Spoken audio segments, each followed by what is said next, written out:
إن الحمد لله نحمده ونستعينه ونستغفره ونعوذ بالله من شرور أنفسنا ومن سيئات أعمالنا من يهده الله فلا مضل له ومن يضلل فلا هادي له وأشهد أن لا إله إلا الله وحده لا شريك له وأشهد أن محمدا عبده ورسوله يا أيها الذين آمنوا اتقوا الله حق تقاته ولا تموتن إلا وأنتم مسلمون يا أيها الناس اتقوا ربكم الذي خلقكم من نفس واحدة وخلق منها زوجها وبث منهما رجالا كثيرا ونساء واتقوا الله الذي تساءلون به والأرحام إن الله كان عليكم رقيبا يا أيها الذين آمنوا اتقوا الله وقولوا قولا سديدا يصلح لكم أعمالكم ويغفر لكم ذنوبكم ومن يطع الله ورسوله فقد فاز فوزا عظيما أما بعد فإن أصدق الحديث كتاب الله وخير الهدي هدي محمد صلى الله عليه وسلم وشر الأمور محدثاتها وكل محدثة بدعة وكل بدعة ضلالة وكل ضلالة في النار. To proceed, living in the world, it's inevitable that you have to deal with people. And sometimes in dealing with people, you will go through tests. And Allah subhanahu wa ta'ala told us this also in the Quran. وَجَعَلْنَا بَعْضُكُمْ لِبَعْضٍ فِتْنَةً أَتَصْبِرُونَ. That we've made you trials to one another. Will you be patient? So in light of that, I thought, what is the best example for us? And we're going along in our series of the khuluq of Rasul sallallahu alaihi wasallam, the character of the Prophet sallallahu alaihi wasallam, in dealing with people. And the best adjective I could describe with him is he is mu'allam. He is a teacher, a professor. The Prophet ﷺ, we discussed originally how of his mercy, his generosity, his bravery. So today, inshallah, we'll discuss how he was a teacher to humanity. He is like a father for the ummah and a shepherd to the flock. It's a hikmah that Allah subhanahu wa ta'ala made all of the messengers or prophets, they were shepherds before they received the risala. Why? Because this is a program for them to become accustomed and ready and prepared to deal with the people, right? The sheep or the shepherd, he has to keep this flock safe, right? He has to get them from point A to point B, make sure that they arrive to their destination. He has to protect them from danger. The ones that go astray, he has to bring them back in, right? The ones that need extra attention, he has to give them extra attention. And this is a training ground for the Prophet ﷺ, because this is how the Prophet will deal with people. As we see, he is the best of teachers when he taught with people, and he gave everybody the proper dose of the medicine that they needed. So not everybody is equal, and he didn't deal with everybody as equals, but he gave and dealt with them as they should be dealt with. His role as teacher was emphasized in the Quran in several ayat. Allah says, هو الذي بعث في الأميين رسولا منهم يتلو عليهم آياته ويزكيهم ويعلمهم الكتاب والحكمة. That he is the one, Allah subhanahu wa ta'ala, who sent the messenger to the unlettered people, so that he recites to them the Quran, the ayat, and he purifies them. وَيُعَلِّمُهُمُ الْكِتَابَ وَالْحِكْمَةِ. And he teaches them the book and the wisdom. So this is the role of the Prophet ﷺ, to be a teacher to humanity. And the Prophet ﷺ, he said, in describing himself, إِنَّ اللَّهَ لَمْ يَبْعَثَنِي مُعَنَّةً وَلَا مُتَعَنَّةً وَلَكِنْ بَعَثَنِي مُعَلَّمًا وَمُيَسِّرًا. He said that Allah did not send me to be difficult or make it difficult for the people. However, Allah, he sent me as a teacher and the person to make it easy for others. So the Prophet ﷺ also described his role as being a teacher. And from the others, you can see the description of the Prophet ﷺ. As Muawiyah ibn al-Hakam radiallahu anhu, he said, and we'll get to that hadith if we have time inshallah, but the part of it that's pertaining to what we're talking about, مَا رَأَيْتُ مُعَلَّمًا قَبْلَهُ وَلَا بَعْدَهُ أَحْسَنَ تَعْلِيمًا مِنْهُ. That he said, I never saw a teacher before him nor after him who was better in teaching than him, meaning our Prophet ﷺ. Also, it was narrated upon Hassan radiallahu anhu that he asked his father Ali, how about the character of the Prophet ﷺ? How is the Prophet ﷺ? He said, كان رسول الله صلى الله عليه وسلم ذات البشر. He said the Prophet صلى الله عليه وسلم was always smiling. سهل الخلق لين الجانب. He was always easygoing and easy approachable, very approachable. ليس بفض ولا غليظ. He was never harsh, nor was he like mean speaking. ولا سخاب ولا فحاش. And he never cursed or used profanity or bad words. ولا إعاب ولا مداح. He did not overly criticize people, nor did he overly praise people. يتغافل عما لا يشتهي.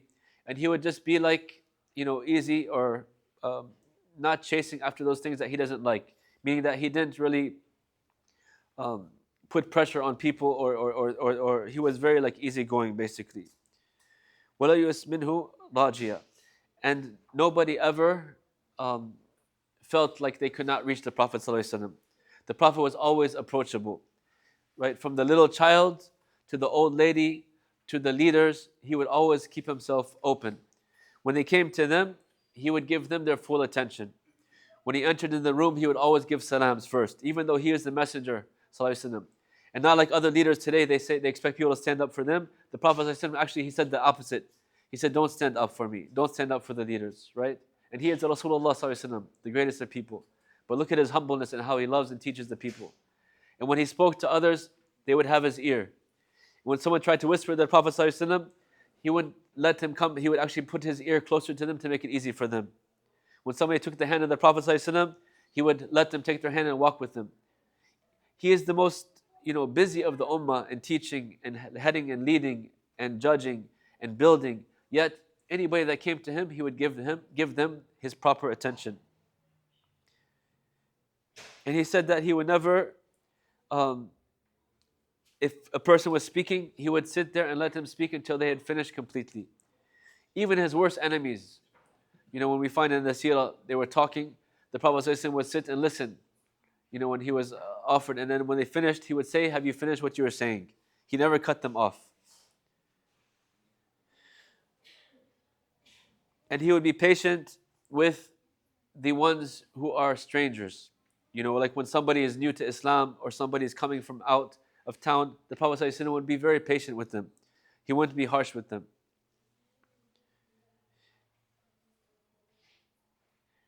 Also, the Prophet ﷺ, he would never interrupt anybody, and he would never be harsh with anybody. In general, the Prophet ﷺ was always in the best of manners. Even when he wanted to criticize somebody, he would do it in a way that that person did not feel offended. So this is the way the Prophet ﷺ used to teach us. And he was so keen because he had a mission in life, which was to spread the risala, to give the guidance of Allah subhanahu wa ta'ala to humanity. Allah subhanahu wa ta'ala said, لَقَدْ جَاءَكُمْ رَسُولٌ مِّنْ أَنفُسِكُمْ عَزِيزٌ عَلَيْهِ مَا عَنِتُّمْ حَرِيصٌ عَلَيْكُمْ بِالْمُؤْمِنِينَ رَءُوفٌ رَحِيمٌ.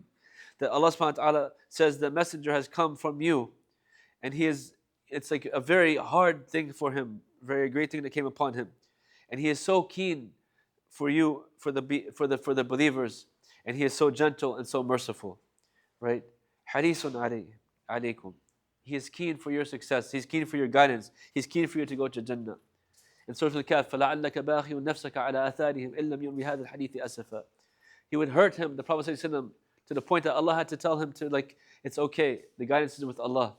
But the Prophet would hurt him, he would be feeling the ham of the ummah, of those who are not accepting Islam. So the Prophet ﷺ, he had his mission and his love for humanity to come to the guidance of Allah subhanahu wa ta'ala, even sacrificing himself for the sake of others. The Prophet ﷺ, he said in another hadith, إِنَّمَا مَثَلِي وَمَثَلُ أُمَّتِي كَمَثَلِ رَجُلٍ اسْتَوْقَدَ نَارًا فَجَاءَتْ الدُّوَابُ وَالْفَرَاشُ يَقَعْنَ فِيهِ فَأَنَا آخِذُ بِحَجْزِكُمْ وَأَنْتُمْ تَقْمَحُونَ فِيهِ. He said that the example of me and my ummah is like a person who lit a fire, and the flies or the butterflies were going into the fire, and the Prophet ﷺ was trying to keep them away from falling into the fire. This is the Prophet ﷺ with us, trying to keep us out of the hellfire, doing everything he can to teach us the best way so that we can reach Jannah. So looking at his guidance and how he taught the people is what we should aspire to and implement in our own lives. The Prophet ﷺ, how did he act? Also, it is narrated by Jarir ibn Abdullah al-Bajali. ما حجبني النبي صلى الله عليه وسلم منذ أسلمت ولا رآني إلا تبسم في وجهي. He said the Prophet ﷺ, he never like kept me away basically until from the day I became Muslim. And I never saw the Prophet except that he would smile at me. How would that make you feel if a leader or a person that you cared about always smiling at you, right? You would feel welcome. You would love to give your, spend time with them. You would love to talk to them. You would love to seek their advice. But if somebody is always closed to you, right? This is the Prophet ﷺ. Like I said, the greatest of humanity. He was so very busy, but he was always accessible to others. He gave from his time. He gave them attention. So that person, they felt like they were the most special person in the world. And you hear this from many Sahaba. When the Prophet ﷺ talked to somebody, it's like they were the only people in the world. They felt so special, that this beautiful man is taking the time to give them attention. How about us when others are talking to us? Sometimes we were having a conversation, we start looking at our cell phone, looking something up, right? Or our children are trying to tell something and I'm busy right now, right? Or somebody calls you for some help or something, you're always busy, you're always busy. Are you more busy than Rasul sallallahu alaihi wasallam? When a person is talking to you, give them your attention. Just like you would when you were trying to talk to somebody, you don't want them, their mind completely somebody else not paying attention to you or looking at their cell phone. That's disrespectful, right? Give a person the attention. Smile at them. Let them feel comfortable.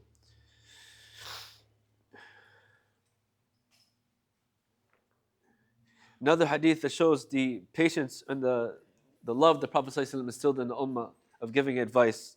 Muawiyah bin Hakam, he was new to Islam, and when he was coming into the salat, he basically started to talk.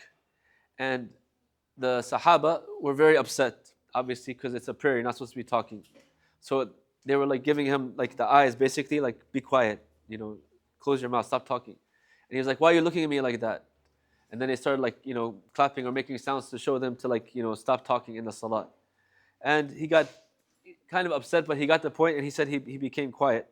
And then after, the Prophet ﷺ, he called him and he said, and this is the point, ما ضربني ولا كهرني ولا سبني ما رأيت معلما قبله ولا بعده أحسن تعليما منه. This is the hadith I was talking about.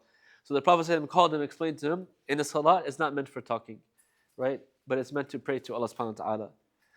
So he was mad at the Sahaba, but he said the Prophet ﷺ, he did not hit him, he did not, belittle him, he did not curse him, he did not make him feel like, bad basically, but he said, I did not see a teacher better than him ever in my life, before or after, because he was so patient in teaching him. He could have been like upset, why are you doing this? This is not for that, etc. And then the person maybe will run away. He doesn't like to be. The Prophet ﷺ said, "Bashiru wa la tunaffiru." Give the good tidings. Don't be harsh with the people.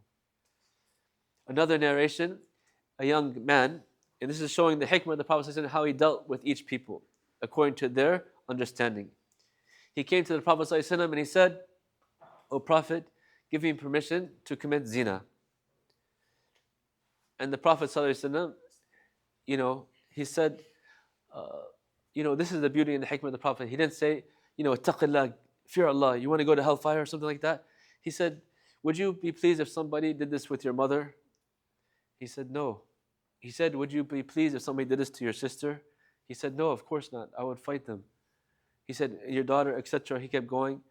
And then the boy, he said, and the Prophet made dua for him. And he said, before that, because he's a young man, he didn't get married yet, he needs, he has these natural desires. So he's like thinking maybe the Prophet can give him permission. At least he has some type of taqwa, right? And the Prophet realized this.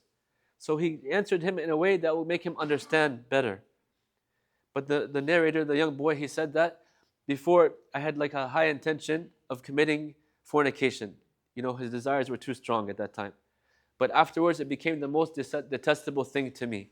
After listening to the hikmah of the Prophet ﷺ and the way the Prophet ﷺ spoke to him, he started hating it on his own. This is how you teach the people. And then we see how he dealt with the Bedouins. So many different stories of how in the one that came to the masjid and urinated. And the Sahaba wanted to beat him up. And the Prophet ﷺ said, leave him be, let him alone. Right? He's exposing his awrah in the masjid. He's using, impurities in the masjid. What would we do? We would throw him out. We would scream at him. We would say bad names to him maybe. The Prophet ﷺ, leave him be, let him be. And then afterwards, he went and explained to them, this is not the place for that. Right? Again, mercy, gentleness. To the point where this Bedouin, he said, may Allah have mercy upon me and upon Muhammad and nobody else. Again, speaking to the people as they deserve to be spoken to. In Medina, when he came in there as the leader, and Sa'd ibn Ubadah, who was the leader of Khazraj, right? He was a king, basically, of his people, one of the biggest tribes of Medina. And, of course, he had to step down after the Prophet ﷺ, came, because the Prophet is the leader of the Ummah. But the Prophet ﷺ realized that, give the leader respect. So, subhanAllah, he went to visit him, out of his humbleness, taking time from his time to go and visit this leader because he is a man of respect. And the Prophet wanted to show him and show the people, you treat our leaders with respect. So he walked to him, not that he had to come to them. And he went to the door, and the story is that he knocked, Salaam alaikum. There was no answer. Sa'd ibn Ubadah, he was in the house actually, and he was saying wa alaikum as-salam, but he was doing it with a shallow voice, so it couldn't really be heard too well. But his son Qais was there listening, and he did it again. Salaam alaikum. Nobody answered. The third time, the Prophet ﷺ, he walked away, because the sunnah is, if you ask permission 3 times and nobody answers, you leave that person. Maybe they're occupied, maybe they're not there. You don't want to disturb them. So the Prophet ﷺ was walking away, and then Sa'd ibn Ubadah ran after him. And he said, I returned the salam, Prophet ﷺ. He said, why when you didn't answer the first time? He said, because salam for you is dua, and I want you to make dua for me 3 times. The more I can get it. And the Prophet ﷺ smiled, and he went and spent time with him and sat with him, humbled himself with him, right? This is the hikmah in teaching the ummah, that you respect the leaders and you don't want to make them adversarial, right? You want to make them, bring them aboard. And he loved him so much that look at how he acted with the Prophet ﷺ. Another time, when he conquered Mecca, Safwan ibn Umayyah, who was one of the sons of the most hated persons, Umayyah ibn Khalaf, that fought the Prophet ﷺ. After it was conquered, he was one of the big leaders as well, right? What did the Prophet ﷺ do? He gave him, afterwards, as a gift, he gave him 100 camels. And then actually he increased it by 200 or 300 camels, I believe, in the narration. This is like millions and millions of dollars, right? And Safwan, he said that the Prophet ﷺ used to be one of the most detested people to me, because his father was killed by the Muslims, and he was fighting against Islam for most of his life. But he said after meeting the Prophet ﷺ and seeing how he treated him, the Prophet ﷺ, he was the victor. He could have had him imprisoned. You're the son of an enemy. But he treated him so nicely. He said that he became the most beloved person to me in the whole world. Using the hikmah, teaching properly. So, inshallah, as we go and grow with ourselves and our families, we want to take that example of the Prophet ﷺ and know how to act with the people. Everybody is treated differently. But we want to do it in a way that we attract them to Islam. Whether you're working with your co-workers, whether you're working with Muslims or non-Muslims, you always want to remember how Rasul ﷺ was a mu'allim. In all his different situations, he wanted to bring people in, not scare people away. May Allah subhanahu wa ta'ala help us to be of those who spread Islam and not scare people from Islam. أقول قولي هذا واستغفر الله لي ولكم فاستغفروا الغفور الرحيم.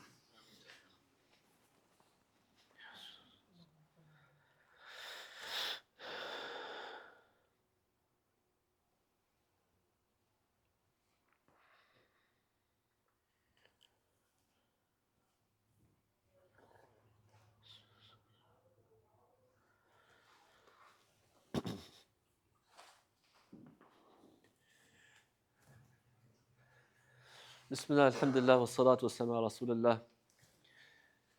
Also, the Prophet ﷺ in teaching, he didn't, mince words as well. So in every situation, like I said, the Prophet ﷺ, he taught in a manner that was most befitting or benefiting for the person. In certain situations, he would have to be a little bit sterner, right? Because he's also serving for us to be guidance. Like we can't always be, for example, completely nice to somebody if they're doing something wrong, or if we want to teach them, that other things should be done. So, for example, when Abu Darda radiallahu anhu, he asked the Prophet ﷺ to be made a leader, right, to be put in charge of something. And the Prophet ﷺ said, no, you're not meant to be a leader. Not only that, he said, in fact, if two people are fighting, don't be a judge between the two. Right? He went even further, saying this is not for you, but focus on worship. Right? That's what Abu Darda, and we read his seerah, subhanAllah, that's what he was excelling in his qiyam, his salat, his siyam, his zuhd, subhanAllah. He was an ayah in zuhd. But the Prophet ﷺ knew that. He didn't have the abilities to take leadership roles, so he spoke the truth in a good manner. Abu Darda did not get offended, but he took the advice of the Prophet ﷺ, because the Prophet presented it in the best of manners, but he didn't mince words. He didn't say, oh yes, inshallah, we'll put you in such and such position of leadership. No, it's not meant for him. Another time, one of the Sahabiyat, she came to the Prophet ﷺ and said, Muawiyah and I forget the other companion asked for my hand in marriage. Which one should I marry? He said, as for Muawiyah, he is on the poor side right now. He doesn't have much money. He won't be able to take, provide properly for you as a wife. And the other person, he has a heavy stick or a heavy hand. So some scholars say that he was abusive, maybe, or some scholars say that he was very harsh. Either way, the Prophet ﷺ, he didn't mince words. He taught her, teaching her, these are not right choices. You should marry Zayd. Right? He gave her the alternative. But he was very clear in teaching and showing that if there is faults with someone or something, when it comes to marriage or business or a matter of trust or a matter of the,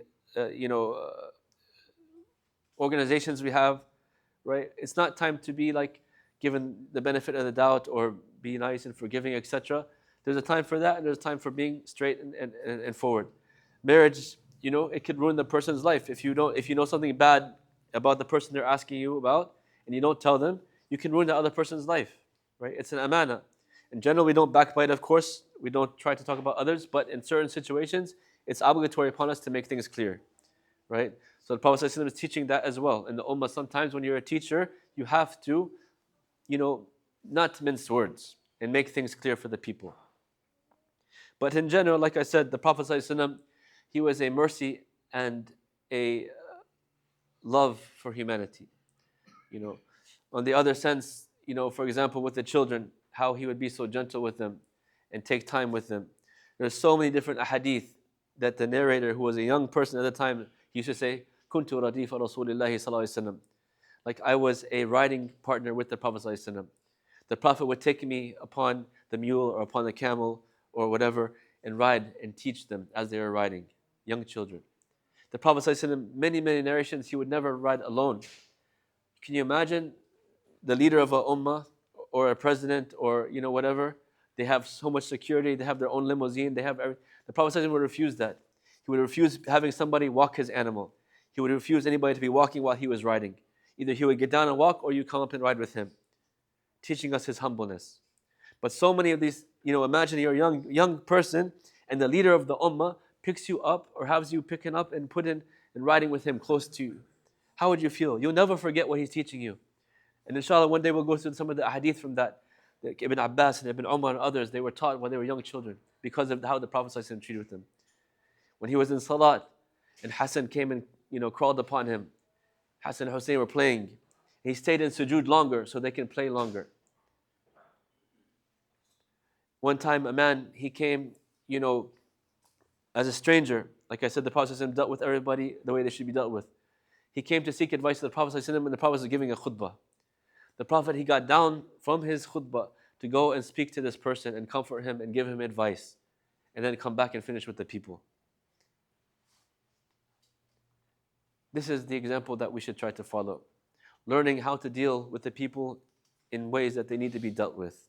Not everybody is the same. The way you treat your parents is not the same way you can treat your friends or your spouse or your children, right? Leaders you treat differently than people who are not leaders. But in general, what your goal is to bring them all to Allah subhanahu wa ta'ala and be the best character for them all. We ask Allah subhanahu wa ta'ala to give us the good of this world and the good of the next, and to save us from the hellfire.